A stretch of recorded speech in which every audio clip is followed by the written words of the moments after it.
Good morning dear students. पिछली video के अंदर अपने अमल सार की लुईस अवधारणा के बारे में चर्चा की और अपने तीनों ही अवधारणाओं के बारे में पढ़ चुके हैं, आर्नियस अवधारणा, ब्रांस्टेड-लोरी अवधारणा और लुईस अवधारणा। अब अपन बात करेंगे अम्लों के सामान्य गुण। अगला टॉपिक है हमने अम्लों के सामान्य गुण।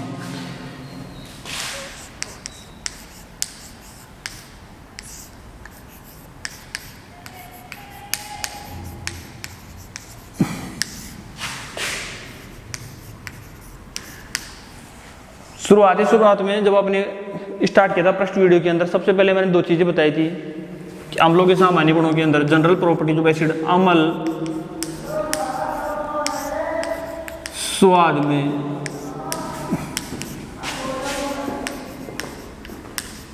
खट्टे होते हैं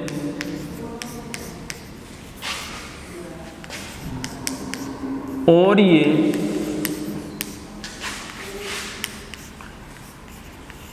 नीले लिटमस पत्र को या नीले लिटमस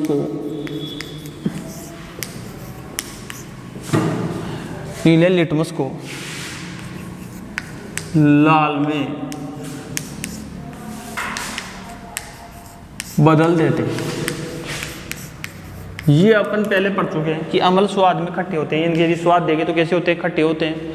और ये नीले लिटमस को क्या किसमें बदल देते हैं, लाल में। लिटमस पत्र पहले बात कर चुके हैं। लिटमस क्या होता है कि एक पादप का रस होता है जो किससे निकाला जाता है, लाइके नामक पौधे से निकाला जाता है। यदि इस नीले लिटमस को किसी कागज के ऊपर 2 या 3 बूंद डाल दे तो उसका कागज का रंग कैसा हो जाएगा, नीला। और उसके ऊपर यदि आप एसिड की, अम्ल की 2 बूंद डालोगे तो वो नीला रंग किसमें बदल जाएगा, लाल। सीधी सी बात है, जैसे मेरे हाथ में ये कागज, मान लो ये मेरे तिली कागज है, इस पर 2 या 3 बूंद में किसकी डालूंगा, नीले लिटमस की। सॉल्यूशन है नीला लिटमस जो किसका है, लाइकेन पौधे का रस होता है। तो कागज का रंग कैसा हो गया, नीला। इसके ऊपर यदि अम्ल की 1 या 2 बूंद डालोगे तो उस कागज का रंग नीले से किसमें बदल जाएगा, लाल। तो ये नीले लिटमस को क्या करता है, लाल। या डायरेक्ट अपन नीले लिटमस पर भी अम्ल डालते हैं तो किसमें चेंज हो जाता है, लाल में। पहली बात क्लियर हो गई। दूसरी जो मोस्ट इंपोर्टेंट है, कई बार परीक्षा में पूछी जा सकती है, किस प्रकार पूछ सके, वो है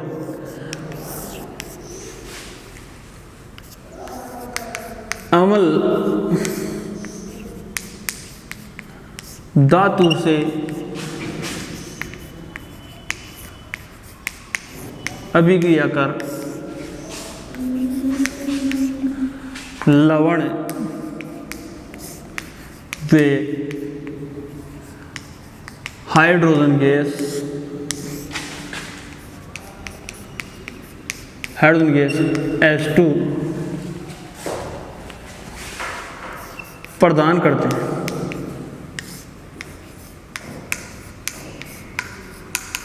इट इज मोस्ट इंपोर्टेंट। अम्ल धातु से अभिक्रिया करके लवण भी हाइड्रोजन गैस देते हैं। जब भी अम्ल की अभिक्रिया किसी धातु के साथ करवाई जाती है तो 2 चीजें बनती है, एक तो लवण बनता है और दूसरी क्या बनती है, हाइड्रोजन गैस। बहुत ही काम की चीज है। जब भी किसी भी अम्ल की अभिक्रिया किसके साथ करवाएं, धातु के साथ करवाएं। किसी भी अम्ल की अभिक्रिया किसके साथ करवाएं, धातु के साथ, तो क्या बनता है, एक तो लवण बनता है और दूसरी गैस कौन सी गैस निकलती है, हाइड्रोजन गैस निकलती है। ऐसे एक एग्जाम्पल लेता हूँ। ये जिंक मेटल है, ये जिंक धातु है। इस जिंक धातु की अभिक्रिया जब किसी अम्ल के साथ करवाई जाती है, जैसे H2SO4, इसको मैं ऐसे भी लिख सकता हूँ अपनी ऊपर वाली परिभाषा को, अम्ल प्लस धातु, अर्थात अम्ल की रिएक्शन किसके साथ करा रहे हैं, धातु के साथ। तो क्या क्या बनता है, तो लवण बन रहा है प्लस हाइड्रोजन गैस। तो याद रखने की बात है, जब भी किसी अम्ल की अभिक्रिया धातु के साथ करवाई जाती है तो एक तो बनता है लवण बनता है, दूसरी क्या बनती है, हाइड्रोजन गैस। अब ध्यान दो, यहाँ पर लवण कौन सा बनेगा, हाइड्रोजन गैस निकाल दूं तो हाइड्रोजन गैस का सूत्र क्या होता है, H2। सीधी सी बात है। पहली बात तो क्या है कि अम्ल व धातु की अभिक्रिया करवाई जाती है तो क्या बनता है, एक तो हाइड्रोजन गैस बनती है। हाइड्रोजन गैस का सूत्र क्या है, H2। हाइड्रोजन गैस बन गई और लवण बनता है। लवण कौन सा हो गया, ये Zn+ का है और ये H2SO4। तो इस Zn ने इस हाइड्रोजन को क्या कर दिया, प्रतिस्थापित कर दिया, इसको हटा दिया, कुछ जुड़ गया। हम जानते हैं इस जिंक की संयोजकता कितनी होती है, 2, सल्फेट कितनी होती है, -2। तो आपस में बनकर एक लवण बन जाएगा जो उदासीन होगा, Zn2। तो क्या बन गया, Zn2 प्लस H2। Zn2 क्या है, लवण है और ये अपनी गैस है हाइड्रोजन गैस, सीधी सी बात है। तो जब भी किसी अम्ल की अभिक्रिया किसके साथ करवाई जाती है, धातु के साथ करवाई जाती है, तो क्या बनता है, लवण और हाइड्रोजन गैस निकलती है। इसी प्रकार एक उदाहरण हो लेते हैं, जिंक की अभिक्रिया यदि हाइड्रोक्लोरिक एसिड के साथ करवाई जाए, HCl के साथ करवाई जाए, तो किस किस का फॉर्मेशन होता है, एक तो लवण और एक हाइड्रोजन गैस।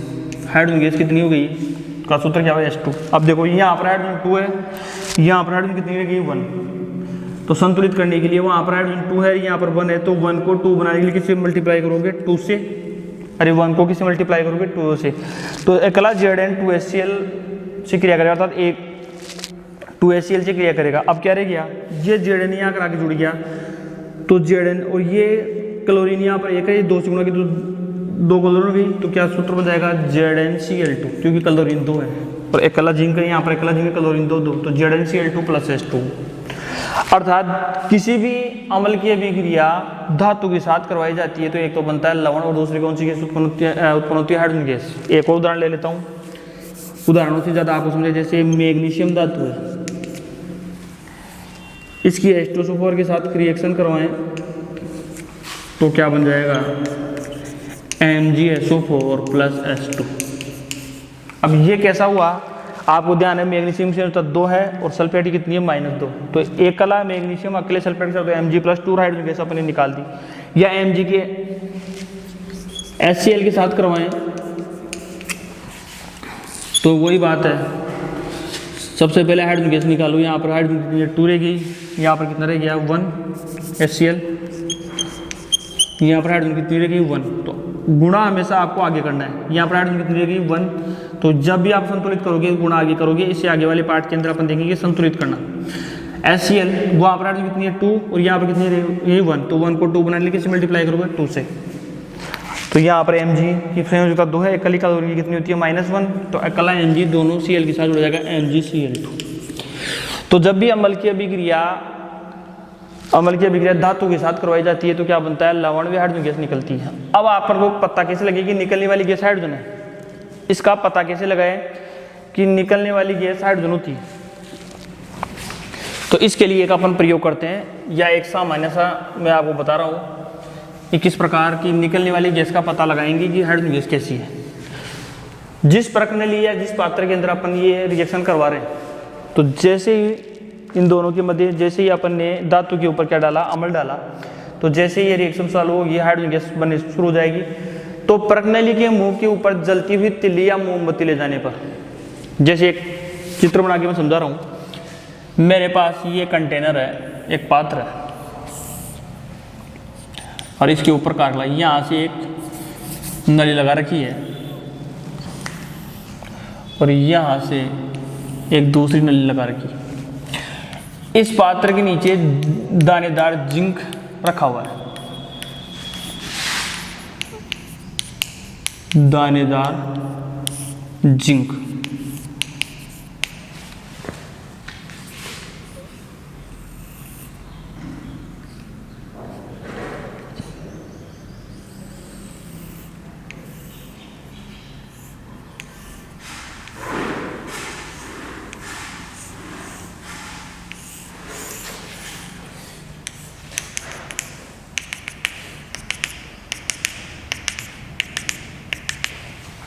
ध्यान दो, ये मेरे पास जो कंटेनर है उसमें 2 नलियाँ लगी हुई है। इस एक नली के द्वारा इसके द्वारा तो अपन माना कि मैंने इसमें HCl या H2SO4 इस साइड से तो अपन अम्ल डालते हैं इस नली द्वारा, तो ठीक। ये जो नली होती है, ये मुड़ी हुई नली, इसको बोलते हैं निकास नली। इस नली को क्या बोलते हैं अपन, निकास नली। इसी पात्र के अंदर एक दूसरी नली लगी हुई है जिसका नाम है निकास नली। इस नली को एक दूसरे पात्र के अंदर जिसमें पानी भरा हुआ है उसके अंदर डुबो कर रखते हैं। क्यों डुबो कर रखते हैं वो ध्यान दो। जैसे मैंने यहाँ से H2SO4 डाला, इस दानेदार जिंक के साथ रिएक्शन होगी और यहाँ से जो गैस बनेगी, और चारों तरफ से पात्र बन रही है गैस, यहाँ से तो अपन अम्ल डाल रहे हैं, यहाँ से तो जा नहीं सकती, तो यही है गैस बनने, जो भी गैस बनेगी वो इस निकास नली के द्वारा इस दूसरे पात्र के अंदर जाएगी। और जैसे यहाँ से गैस निकलना शुरू होगी, यहाँ बुलबुले उठने शुरू हो जाएंगे, बुलबुले निकलने चालू हो जाएंगे। तो अपन को पता लग गया जैसे यहाँ बुलबुले चालू होंगे यहाँ पर गैस निकल रही है। तो इस दूसरे पात्र के पास या जिस प्रणाली के अंदर भी अपन ये काम करें, जैसे ही ये रिएक्शन शुरू होती है अम्ल और धातु की, तो हाइड्रोजन गैस निकलना शुरू होती है। इसका पता लगाने के लिए निकलने वाली गैस हाइड्रोजन है। इसके मुंह के ऊपर जलती हुई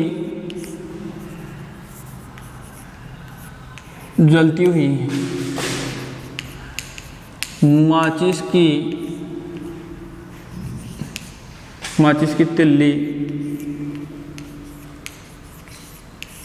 या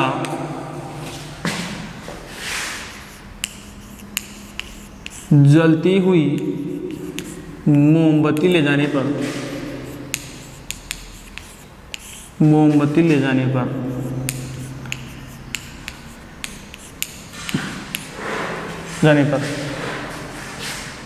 नीली ज्वाला के साथ जलती है, नीली ज्वाला के साथ जलती है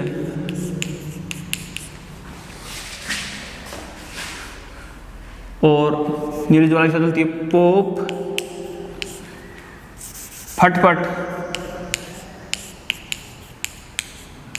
फटफट या पोप की ध्वनि उत्पन्न होती है।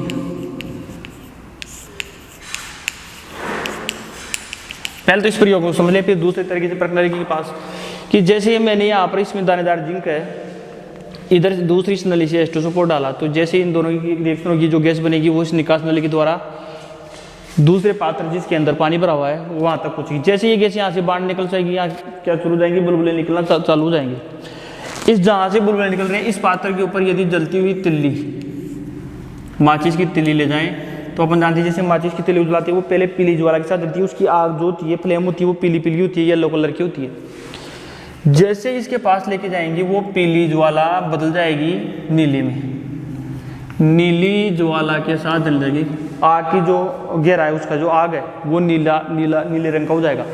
तो जलती हुई माचिस की तिल्ली ले जाने पर या मोमबत्ती ले जाने पर, तिल्ली ले जाओ चाहे मोमबत्ती ले जाओ, वो नीली ज्वाला के साथ जलती है, उसका रंग किस बदल जाता है पीले से नीला, और फटफट या पोप की ध्वनि उत्पन्न होती है। और ये जलते हुए साथ साथ किसकी उत्पन्न करती है, ध्वनि उत्पन्न करती है, फटफट या पोप की ध्वनि उत्पन्न करती है। इससे यह पता चलता है कि निकलने वाली गैस कौन सी है, हाइड्रोजन। या ऐसे भी कह सकता हूँ कि मेरे पास कोई प्रणाली है और इसके नीचे दानेदार जिंक या कोई अन्य धातु रखा हुआ है, इसके ऊपर से जैसे मैंने अम्ल डाला, HCl डाला या अन्य कोई डाला, तो जैसी रिएक्शन होगी यहाँ गैस निकलेगी। इस प्रणाली के मुंह के ऊपर जलती हुई तिल्ली या मोमबत्ती ले जाने पर वह नीली या ज्वाला के साथ जलती है और फटफट या पोप की ध्वनि उत्पन्न होती है, जिससे यह पता चलता है कि नीली ज्वाला या फटफट या पोप की ध्वनि के साथ जो गैस जलती है वो कौन सी गैस होती है, हाइड्रोजन। तो याद रखना है, जब भी अम्ल की अभिक्रिया धातु के साथ करवाई जाती है तो किसका निर्माण होता है, लवण व हाइड्रोजन गैस का निर्माण होता है। अम्ल की अभिक्रिया, जब भी अम्ल की अभिक्रिया धातु के साथ करवाई जाती है तो किसका निर्माण होता है, लवण व हाइड्रोजन गैस बनता है या लवण व हाइड्रोजन गैस प्रदान होता है, लवण व हाइड्रोजन गैस का निर्माण होता है। या ऐसे कह सकता हूँ अम्ल प्लस धातु का जब आपस में रिएक्शन करवाई जाती है तो किसका निर्माण हो गया, अम्ल प्लस हाइड्रोजन गैस। उदाहरण के लिए जिंक की एक धातु है और H2SO4 एक अम्ल है, तो अम्ल की अभिक्रिया किसके साथ करा रहे हैं, धातु के साथ, तथा जिंक की अभिक्रिया किसके साथ करा रहे हैं, H2SO4 के साथ। तो लवण बन गया ZnSO4 प्लस H2, क्योंकि H2 गैस हाइड्रोजन गैस का सूत्र क्या है, H2 निकाल देना है और जो बच गया उसको जोड़ देना है, तो ZnSO4 प्लस H2। यहाँ पर Zn प्लस 2HCl, तो हाइड्रोजन गैस का सूत्र कितना है, H2, फॉर्मूला होता है H2। H केवल हाइड्रोजन तत्व है, ये यहाँ पर हाइड्रोजन गैस है, ये H2, सीधी सी बात है। यहाँ पर हाइड्रोजन कितनी है, 2। अब यहाँ HCl से करा तो यहाँ पर हाइड्रोजन कितना रह गया, 1, तो यहाँ पर किससे मल्टीप्लाई करोगे, 2 से, तो 2HCl। अब देखो यहाँ पर जिंक 1 है, जिंक 1 है, यहाँ पर क्लोरीन 2 से गुणा हो रहा है तो 2 क्लोरीन, तो ZnCl2 प्लस H2। यदि आपको वैलेंसी पता है तो भी याद हो जाएगा, इसकी +2 एकले क्लोरीन की -1 होती है तो 2 की -2, तो क्या बन जाएगा, एकला जिंक 2 क्लोरीन के साथ जुड़ेगा, क्योंकि इसकी +2 है और एकले क्लोरीन कितनी है, -2। इसी प्रकार Mg प्लस H2SO4, तो हाइड्रोजन गैस निकल गया H2 और बच गया जो उनको जोड़ दो MgSO4। इसी प्रकार Mg प्लस 2HCl या HCl, तो हाइड्रोजन गैस निकालनी है आपको, H2 लिखना होगा, यहाँ पर हाइड्रोजन 2 है, यहाँ पर कितनी रह गई, 1, तो 1 को 2 बनाने के लिए किससे मल्टीप्लाई करोगे, 2 से, तो Mg प्लस 2HCl। तो हाइड्रोजन निकलते यहाँ क्या रह गया Mg और क्लोरीन रह गए 2, तो MgCl2 + H2। अब निकलने वाली गैस हाइड्रोजन है, इस बात का पता लगाने के लिए अब क्या करते हैं, प्रश्नावली के मुंह के ऊपर या एक प्रयोग कर सकते हैं कि मेरे पास जो एक पात्र है, कंटेनर है, जिसके अंदर 2 नली लगी हुई है, एक नली के द्वारा अपन क्या डाल रहे हैं H2SO4 और दूसरी जो निकास नली होती है वो एक दूसरे पात्र के अंदर जिसमें पानी भरा है उसमें जाकर फैलती है। जैसे यहाँ मैंने इस साइड से H2SO4 डाला, इस दानेदार जिंक से रिएक्शन हुई तो जो गैस बनी वो इस साइड से होती हुई इस पानी वाले पात्र के अंदर जाएगी। जैसे इस पानी वाले पात्र में बुलबुले निकलना शुरू होंगे तो पता लग जाएगी गैस बाहर निकल रही है। इस पात्र के ऊपर यदि जलती हुई तिल्ली या माचिस की तिल्ली या मोमबत्ती ले जाने पर वह पीली ज्वाला की से उसकी ज्वाला कन्वर्ट हो जाएगी नीली ज्वाला में, अर्थात वो नीली ज्वाला के साथ जलती है और फटफट या पोप की ध्वनि उत्पन्न होती है। फटफट या पोप की ध्वनि उत्पन्न होती है, अर्थात वो नीली ज्वाला के साथ साथ फटफट या पोप की ध्वनि उत्पन्न करती है, जलती हुई है नीली ज्वाला के साथ और फटफट या पोप की ध्वनि उत्पन्न करती है। तो ये दूसरा मुख्य गण था। जब भी किसी अम्ल की अभिक्रिया धातु के साथ करवाई जाती है तो किसका निर्माण होता है, लवण व हाइड्रोजन गैस का निर्माण होता है। इस बात को अपन और आगे वाले पार्ट में भी लेंगे। अभी आपको अभिक्रिया बैलेंस करना नहीं आता है तो इसके आगे वाले जो पार्ट होता है उसके अंदर अपन सीखेंगे अगले वाले लेसन के अंदर किस प्रकार रिएक्शन किया जाता है, या फिर मैं जो जनरली बातें बताता हूँ वो पहले सिखाता हूँ। जनरल जो आपकी वीडियो है पीछे वाले जो बेसिक नॉलेज का उसके अंदर आप इनसे सीख सकते हो। अगला अपन टॉपिक लेते हैं। याद रखना है कि ये निकलने वाली गैस का पता कि हाइड्रोजन गैस ही है वो पता लगाने के लिए क्या करेंगे, जलती हुई गैस प्रणाली के मुंह के ऊपर जलती हुई माचिस की तिल्ली या जलती हुई मोमबत्ती ले जाने पर वो किसके साथ जलती है, नीली ज्वाला के साथ जलती है और फटफट या पॉप की ध्वनि उत्पन्न होती है। अगला जो टॉपिक है अपना कि अम्ल धातु ऑक्साइड के साथ अभिक्रिया करके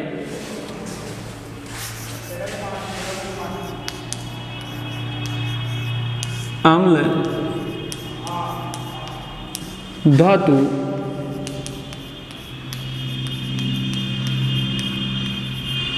अम्ल धातु ऑक्साइड के साथ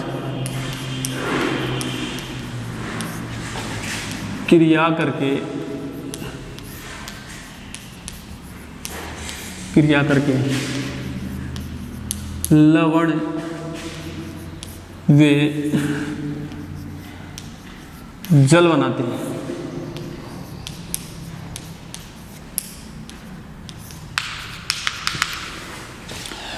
अम्ल धातु ऑक्साइड के साथ क्रिया करके लवण वे जल बनाते हैं। सबसे पहले यहाँ पर क्या है, धातु ऑक्साइड। जब किसी धातु के साथ ऑक्सीजन जुड़ी होती है उसे क्या बोलेंगे, धातु ऑक्साइड। जैसे उदाहरण के लिए GCOU, Cu कॉपर धातु है, इसके साथ क्या जुड़ी हुई है, ऑक्सीजन, इसलिए क्या हो गया, धातु ऑक्साइड। लेकिन यहाँ पर एक कॉपर के साथ एक ऑक्सीजन जुड़ेगी, क्यों, क्योंकि कॉपर की संयोजकता +2 होती है, ऑक्सीजन की -2।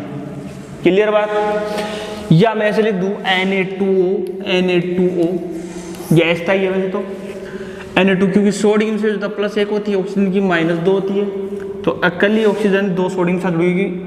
क्यों, क्योंकि एक सोडियम की 1 + 1 तो 2 की +2 हो जाएगी, +2 और -2 कितनी हो जाएगी, 0। तो याद रखना है धातु ऑक्साइड क्या होता है, जब धातु के साथ क्या जुड़ी हुई है, ऑक्सीजन जुड़ी हुई, उसे क्या बोलेंगे, धातु ऑक्साइड। जैसे मैंने एक धातु ले ली Cu, कॉपर ले ली, उसके साथ ऑक्सीजन जुड़ी, उसे क्या बोलेंगे, धातु ऑक्साइड। तो अम्ल की अभिक्रिया किसके साथ करवाएं, धातु ऑक्साइड के साथ। तो ये तो हो गया अपना धातु ऑक्साइड। एक अम्ल ले लेते हैं कोई सा भी, जैसे मैंने अम्ल ले लिया H2SO4, तो ये तो हो गया अपना धातु ऑक्साइड। और ये क्या हो गया, अम्ल। अम्ल की अभिक्रिया धातु ऑक्साइड के साथ करवाई जाती है। एक तो लवण का निर्माण होता है और एक जल का निर्माण होता है। तो जल का सूत्र अपन को ध्यान है H2, जल का सूत्र क्या है, H2। एक तो जल का निर्माण हो गया और दूसरा हो गया लवण का, अर्थात ये ऑक्सीजन, इस ऑक्सीजन ने और इस H2 ने रिएक्शन करके क्या बना लिया, जल बना लिया। अब क्या रह गया, CuSO4, ये अपना बन गया लवण। और पहले बात कर चुका हूँ मैं संयोजकता के बारे में, बेसिक नॉलेज के बारे में पहले बात कर चुका हूँ कि कॉपर की संयोजकता +2 होती है, सल्फेट की -2 होती है। ये 9th क्लास में अपन बहुत अच्छी तरह से देख चुके हैं और प्रीवियस जो बेसिक नॉलेज उसमें भी देख चुके हैं, बेसिक नॉलेज की वीडियो के अंदर। ये +2 है या -2 है, आपस में क्रिया करके क्या बनाएंगे, लवण बनाएंगे। +2 -2 एक दूसरे को उदासीन कर देंगे तो CSO4 लवण और क्या बन गया, जल। तो ये क्या हो गया लवण और ये क्या हो गया जल। जब भी धातु ऑक्साइड की अभिक्रिया अम्ल के साथ करवाई जाती है, कोई सा भी धातु ऑक्साइड ले लो, चाहे ये धातु ऑक्साइड है, धातु ऑक्साइड के साथ जब भी धातु ऑक्साइड की अभिक्रिया किसके साथ करवाई जाती है, अम्ल के साथ करवाई जाती है, तो एक तो लवण का निर्माण होता है, दूसरा किसका निर्माण होता है, जल का। एक उदाहरण और लेता हूँ, 2-3। एक उदाहरण से अपना काम नहीं चलेगा कि आपको क्लियर तरह से अच्छी तरह से समझ में आए, आपको अम्लों के बारे में पता हो, धातु ऑक्साइड के बारे में ज़्यादा से ज़्यादा पता हो। उदाहरण के लिए इसी को मैंने लिया, ये धातु ऑक्साइड है लेकिन अम्ल बदल लिया, अब की बार मैंने HCl ले लिया, हाइड्रोक्लोरिक एसिड। तो अब ध्यान दो, आपको याद रखना है जब भी अम्ल की अभिक्रिया किसके साथ करवाती हैं, धातु ऑक्साइड के साथ करते हैं, एक तो लवण बनता है और एक जल। तो सीधा बिना देखे आंख मूंद कर आप क्या लिख सकते हो, जल लिख सकते हो, H2। एक तो लवण बनता है और जल। लवण कौन सा बनेगा वो बाद में बात करते हैं, पहले क्या बनेगा, जल बनेगा और एक लवण बनेगा। यहाँ पर हाइड्रोजन देखो, जल में कितनी हाइड्रोजन है, 2। यहाँ पर हाइड्रोजन कितनी है, 1। वहाँ 2 है, यहाँ पर 1 है। अब आपको बरोबर करने के लिए गुणा करना पड़ेगा, 1 को 2 बनाने के लिए 2 से मल्टीप्लाई करना होगा, आगे गुणा करना पड़ेगा। यहाँ नहीं गुणा करोगे, चाहे दूसरी संख्या गुणा ज़्यादा हो जाए तो बढ़ जाए। तो वहाँ पर हाइड्रोजन 2 थी, यहाँ पर हाइड्रोजन कितनी थी, 1। तो 1 को 2 बनाने के लिए किससे मल्टीप्लाई करोगे, 2 से गुणा कर दिया आपने। तो ये 2H और ये ऑक्सीजन, ये तो बन गया जल, क्योंकि यहाँ पर देखो हाइड्रोजन 2 एक ऑक्सीजन है, यहाँ पर 2 हाइड्रोजन एक ऑक्सीजन। अब क्या रह गया, ये 2 इस क्लोरीन के साथ Cl के साथ भी गुणा हो रहे हैं, तो कितना हो गया, 2Cl, और क्या रह गया, Cu। तो क्या बन जाएगा, CuCl2, ये लवण है।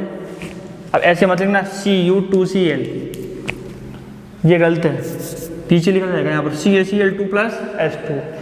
एक लवण बन गया, दूसरा किसका निर्माण हो गया, जल का। तो जब भी धातु की अम्ल की अभिक्रिया धातु के साथ करवाई जाती है तो क्या करता है, लवण में जल। इससे एक मोस्ट इंपोर्टेंट बात पता चलती है इस रिएक्शन से, ये तो उदासीनीकरण रिएक्शन है, अपन पहले बात कर चुके। जब अम्ल की अभिक्रिया, ये अम्ल दिख रहा है आपको, एक अम्ल की अभिक्रिया किसके साथ करवाते हैं, सार के साथ करवाते हैं, तो किसका निर्माण होता है, लवण व जल का। अम्ल की अभिक्रिया याद करो, पीछे अपन पाठ पढ़ चुके उदासीनीकरण अभिक्रिया में शुरुआत में, कि अम्ल की अभिक्रिया किसके साथ करवाते हैं, सार के साथ करवाते हैं, तो क्या बनता है, लवण व जल। अर्थात ये धातु ऑक्साइड सारी प्रकृति का है। धातु ऑक्साइड की प्रकृति कैसी होती है, सारी प्रकृति का। It is most important. धातु ऑक्साइड की प्रकृति कैसी होती है, सारी प्रवृत्ति का धातु ऑक्साइड होता है। क्यों, ये रिएक्शन आपको पूछे कि धातु ऑक्साइड की प्रवृत्ति सारी होती है, इस रिएक्शन के द्वारा अपन समझा सकते हैं कि हम जानते हैं जब भी अम्ल की अभिक्रिया किसके साथ करवाई जाती है, सार के साथ करवाई जाती है, तो क्या बनता है, लवण व जल। तो ये रिएक्शन जैसे लिखा, तो अपने पास एक अम्ल है, एक क्या बन रहा है, लवण और जल। तो निश्चित रूप से हम जानते हैं कि जब अम्ल की अभिक्रिया सार के साथ ही करवाते हैं तभी क्या बनता है, लवण व जल। तो एक अम्ल है तो दूसरा निश्चित रूप से क्या होगा, सार होगा, क्योंकि ये रिएक्शन लवण व जल का बनता है जब अम्ल की अभिक्रिया किसके साथ करवाते हैं, धातु ऑक्साइड। तो धातु ऑक्साइड की प्रवृत्ति कैसी होती है, प्रकृति होती है, सारी प्रकृति का होता है। याद रखने की बात है, मोस्ट इंपोर्टेंट। एग्जाम में पूछा जाए कि सिद्ध कीजिए कि धातु ऑक्साइड की प्रकृति सारी होती है, सिद्ध कीजिए कि धातु ऑक्साइड की प्रकृति सारी होती है, तो सारी प्रवृत्ति का सिद्ध करने के लिए आप क्या करोगे कि धातु ऑक्साइड की अभिक्रिया किसके साथ कराओगे, अम्ल के साथ, तो क्या बनेगा, लवण व जल। फिर आप क्या लिखोगे उत्तर में कि हम जानते हैं कि जब अम्ल की अभिक्रिया सार के साथ करवाते हैं तभी किसका निर्माण होता है, लवण व जल। अर्थात अपने पास लवण भी बन रहा है, प्रोडक्ट में जल भी बन रहा है, और एक क्या है, अम्ल। तो दूसरा निश्चित रूप से क्या होगा, सार होगा। दूसरा निश्चित रूप से क्या होगा, सार। इसको एक प्रयोग द्वारा और समझ सकते हैं अपन। मैग्नीशियम का एक फित्ता लो, मैग्नीशियम का रिबन आता है, मैग्नीशियम का रिबन, ये मैग्नीशियम का रिबन आता है। इसको जलाने पर इसकी सफेद राख बनती है, इसको जलाएंगे तो क्या बनेगी, सफेद राख। एक इस प्रयोग के द्वारा भी समझ सकते हैं कि धातु ऑक्साइड की प्रकृति सारी होती है। मैग्नीशियम के रिबन को जलाए तो क्या बनी, सफेद राख। अब ध्यान दो, मैग्नीशियम के रिबन को जलाने पर सफेद राख, ये सफेद राख है क्या,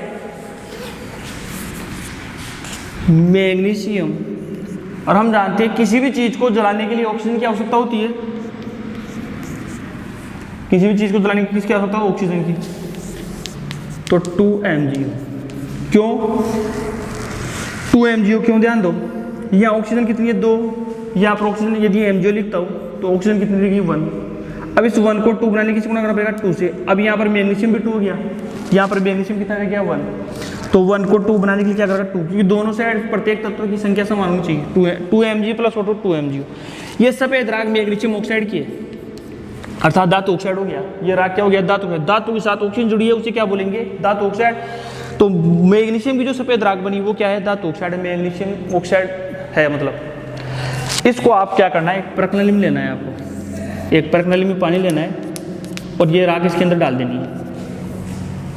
प्रकनली के अंदर कौन सी डाल देनी है, ये मैग्नीशियम की राख आपको इसके अंदर डाल देनी है। तो इसका ये विलयन बन गया। अब हम जानते हैं कि ये सारी विलयन हो यदि धातु ऑक्साइड की प्रकृति सारी होती है तो सार क्या करता है, लाल लिटमस को क्या करता है नीला। सार क्या करता है, लाल लिटमस को क्या करता है नीला। तो इस प्रकनली से 2-3 बूंदे निकालकर लाल लिटमस पत्र पर डालें या लाल लिटमस पर डालें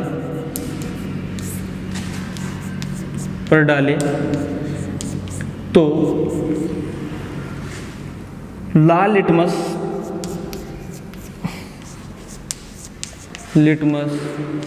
नीले में बदल जाता है, नीले में बदल जाता है। इससे यह पता चल रहा है कि धातु ऑक्साइड की प्रकृति कैसी होती है सार की, क्योंकि लाल लिटमस नीला कब बदलता है, जब उसके ऊपर क्या डाला जाए, सार डाला जाए। सार क्या करता है, लाल लिटमस को किस में बदलता है, नीला। अर्थात इसके अंदर, इस प्रकनली के अंदर जो सॉल्यूशन है वो कैसा है, सारी है। और इस प्रकनली में सॉल्यूशन किसका था, मैग्नीशियम ऑक्साइड का, मतलब धातु ऑक्साइड का। तो धातु ऑक्साइड की प्रकृति कैसी होती है, सार की। याद रखना धातु ऑक्साइड किस प्रकृति का होता है, सार की है। और इस बात को सिद्ध करने के लिए अपन को क्या करना है, आपको उत्तर लिखना होगा कि सिद्ध कीजिए कि धातु ऑक्साइड की प्रकृति सार की होती है। इसका उत्तर क्या होगा कि हम जानते हैं जब अम्ल की अभिक्रिया किसके साथ करवाते हैं, सार के साथ करवाते हैं तो क्या बनता है, लवण व जल। और आपने क्या किया, पहले ये लिखोगे धातु ऑक्साइड की अभिक्रिया किसके साथ करवाई, अम्ल के साथ करवाई तो क्या बना, लवण व जल। अर्थात इससे क्या सिद्ध होता है, हम ये भी जानते हैं कि अम्ल की अभिक्रिया किसके साथ करवाते हैं, जब सार के साथ करवाते हैं तभी क्या बनता है, लवण व जल। अर्थात ये धातु ऑक्साइड किस प्रकृति का है, ये सार की तरह व्यवहार कर रहा है। तो धातु ऑक्साइड की प्रकृति कैसी हो गई, सार की। और भी ले सकता हूं मैं, जैसे धातु ऑक्साइड मैग्नीशियम के साथ ऑक्सीजन जोड़ दिया, मैग्नीशियम ऑक्साइड धातु ऑक्साइड हो गया, जिंक ऑक्साइड हो गया। समझो मैं आगे बात, ऐसे कोई सा उदाहरण लो, जरूरी नहीं कि COU लिखो, आप इसका भी प्रयोग कर सकते हैं, इसका भी प्रयोग कर सकते हैं। जैसे एक मैंने ये ले लिया, एक एग्जाम्पल ZNO, इसकी रिएक्शन करवा लिया आपने H2SO4। ये धातु ऑक्साइड है, धातु ऑक्साइड के साथ रिएक्शन किसके साथ करवा रहे, अम्ल के साथ, क्या बनेगा, वाटर बनेगा H2। एक तो जल का निर्माण होता है, दूसरा लवण। देखो ये H2 और ये ऑक्सीजन जल के रूप में बन गए, ये ZnSO4 जुड़ जाएंगे, क्या हो जाएगा, ZnSO4। क्यों जुड़ गए, एक ही क्यों जुड़ा, इसकी +2 होती है, इसकी -2 होती है, +2 -2 0। तो लवण की जो संयोजकता वैलेंसी होती है, संयोजकता होती है वो 0 होती है। तो किसका निर्माण हो गया, लवण का निर्माण हो गया और वाटर का निर्माण हो गया। तो ये जो मोस्ट इंपोर्टेंट कि जब भी अम्ल की अभिक्रिया धातु ऑक्साइड के साथ करवाई जाती है तो क्या बनता है, लवण व जल। और धातु ऑक्साइड की प्रकृति कैसी होती है, सार की। कैसी प्रकृति होती है, सार की। एक मोस्ट इंपोर्टेंट, जब अम्ल को पानी में डाला जाता है या पानी में उसका सॉल्यूशन विलयन बनाया जाता है तो अम्ल क्या होते हैं, जल में पूर्ण रूप से घुलनशील होते हैं। जब अम्ल को पानी के अंदर डाला जाता है या पानी के अंदर उसका विलयन बनाया जाता है तो अम्ल क्या होते हैं, उसमें पूर्ण रूप से क्या होते हैं, विलय होते हैं। अम्ल जल में पूर्ण रूप से विलय होते हैं, अर्थात वे अपने अवयवी आयनों में विभक्त होते हैं। किसमें विभक्त होते हैं, अपने अवयवी आयनों में। तो आपसे एक प्रश्न पूछता है, मैं एक बात बताना चाहता हूँ यहाँ पर मोस्ट इंपोर्टेंट होती है कि अम्लों का जलीय विलयन, अम्लों का जलीय विलयन विद्युत का सुचालक होता है। ये मोस्ट इंपोर्टेंट प्रश्न आपसे पूछ ले कि अम्लों का जलीय विलयन विद्युत का सुचालक क्यों होता है। प्रश्न वापस सुन ले कि अम्लों का जलीय विलयन विद्युत का सुचालक क्यों होता है। हम जानते हैं कि अम्लों का जलीय विलयन क्या होता है, विद्युत का सुचालक होता है। इस बात को आपसे प्रश्न पूछ ले कि अम्लों का जलीय विलयन विद्युत का सुचालक क्यों होता है, तो हम जानते हैं कि यदि अम्ल को अपन थोड़ा सा पानी के अंदर डालें और उसमें विद्युत प्रवाहित करें तो उसके अंदर विद्युत प्रवाहित होती है। इसका कारण क्या है? जब हम अम्ल को पानी के अंदर घोलते हैं तो वह अपनी अवयवी आयनों में विभक्त होता है। जैसे उदाहरण के लिए मेरे पास ये कोई पात्र है और इसके अंदर मैंने HCl डाल दिया, तो HCl अपने अवयवी आयनों में विभक्त होगा। अवयवी आयन मतलब जिनसे बनाई गई H+ और Cl- से बना हुआ है। और इसके अंदर आपको क्या लगाना है? 2 इलेक्ट्रोड लगाने, एक कैथोड और एक एनोड, और इसको किसी बैटरी से जोड़ देना है। जैसे इस पानी के अंदर अपने अम्ल डाला तो ये अम्ल किस में टूट गया? H+ और Cl- में अपने अवयवी आयनों में। जैसे ही आप इसमें विद्युत प्रवाहित करोगे, हम जानते हैं जो आयन है ये अपने से विपरीत इलेक्ट्रोड की ओर गमन करेंगे। ये प्लस वाला जाएगा माइनस वाले की तरफ, और ये माइनस वाला किस पर जाएगा? प्लस के वाले की तरफ। प्लस वाला माइनस की तरफ जाएगा, माइनस वाला प्लस। और हम ये जानते हैं कि विद्युत प्रवाहित होने के लिए आयनों का गति करना आवश्यक है। आयन या आवेश का गति करना आवश्यक है। यहाँ पर आयन गति कर रहे नहीं, H+ जा रहा है इसकी तरफ और Cl- जा रहा है इस इलेक्ट्रोड की तरफ। मतलब H+ जो धन आयन है वो जा रहा है ऋण आवेश की तरफ, कैथोड की तरफ, और जो माइनस वाला है आयन है वो किस पर जा रहा है? एनोड की तरफ। और हम जानते हैं विद्युत प्रवाहित करने के लिए किसकी आवश्यकता होती है? आयनों का क्या होना चाहिए? गति करना आवश्यक है। तो आप क्या लिखोगे कि जब अम्लों का जलीय विलयन बनाया जाता है या अम्ल को जल में डाला जाता है तो वो अपनी अवयवी आयनों में क्या होते हैं? विभक्त हो जाते हैं। जब इनमें धारा प्रवाहित की जाती है तो ये आयन क्या होते हैं? विपरीत इलेक्ट्रोडों की ओर गमन करते हैं। ये आयन क्या होते हैं? विपरीत इलेक्ट्रोडों की गमन करते हैं। फलस्वरूप क्या होता है? विद्युत प्रवाहित होती है। क्यों? क्योंकि विद्युत के प्रवाहित होने के लिए आयनों का गति करना आवश्यक है। तो प्लस वाला माइनस की तरफ जाएगा, माइनस वाला प्लस की तरफ। दूसरा उदाहरण ले लेते हैं, एक एग्जांपल, जैसे H2SO4 है, इसको जल में बोलेंगे, ये किस में हो जाएगा? 2H+ और SO4 - 2 में डिवाइडेड हो गया।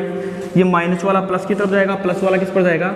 माइनस की तरफ। तो अम्लों का जलीय विलयन क्या होता है? विद्युत का सुचालक होता है। लेकिन खुद यदि उसके अंदर अपन अम्लों के अंदर पानी न मिलाए या उसका जलीय विलयन न बनाए तो वो विद्युत का क्या होता है? कुचालक होता है।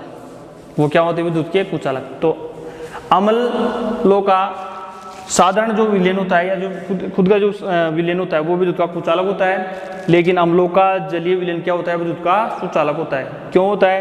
क्योंकि अम्लों को जब अपन जल में घोलते हैं तो वे अपनी अवयवी आयनों में विभक्त होते हैं। अवयवी आयन मतलब जिनसे बने, जैसे HCl किससे बना है? H+ और Cl-। और जैसे ही उसमें विद्युत प्रवाहित करते हैं वो अपने से विपरीत इलेक्ट्रोडों की ओर गमन करते हैं। जैसे बताया HCl H+ और Cl- में टूट गया।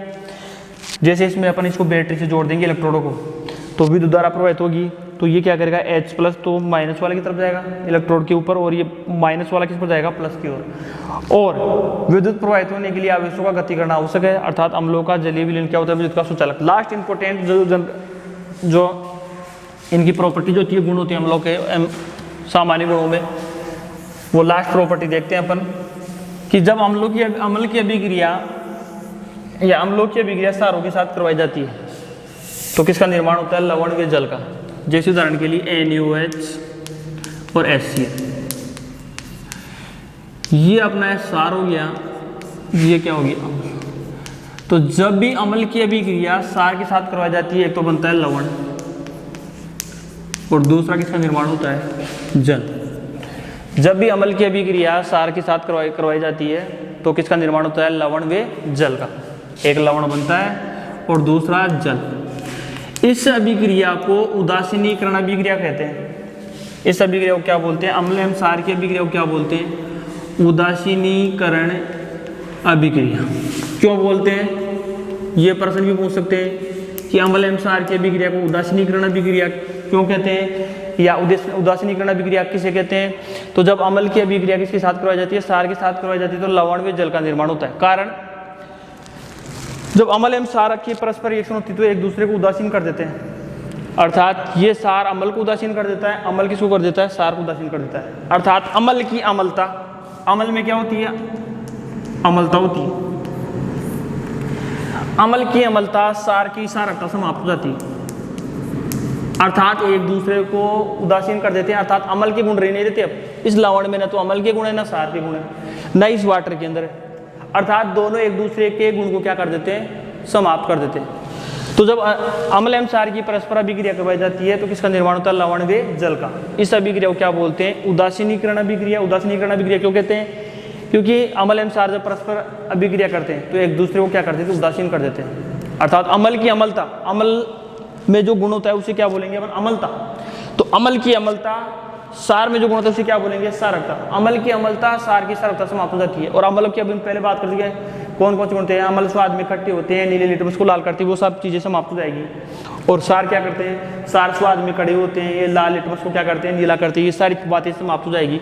इसलिए इस अभिक्रिया को क्या बोला जाता है, उदासीनीकरण अभिक्रिया। तो आज का ये टॉपिक अपना पूरा हो गया है अम्लों के सामान्य गुण।